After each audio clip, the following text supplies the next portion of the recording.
உங்களுக்கான இன்றைய பிரபஞ்ச வார்த்தை.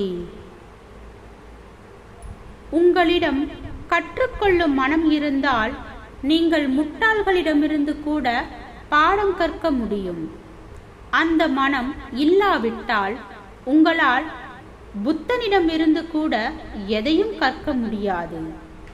நீங்கள் யாரையும் குறைவாக எடை போடாதீர்கள். உங்கள் மனதை சரியான வழியில் நல்வழிப்படுத்துங்கள். உங்களை சுற்றி உள்ள அனைவரிடமிருந்தும் நீங்கள் கற்றுக்கொள்ளலாம். அவர்களையே அறியாமல் பல வகைகளில் இப்பிரபஞ்சத்தின் ஆற்றலை அவர்கள் பயன்படுத்தி கொண்டிருப்பார்கள். அதை நீங்கள் உற்று நோக்கினால் நீங்களும் அதை கண்டறியலாம்.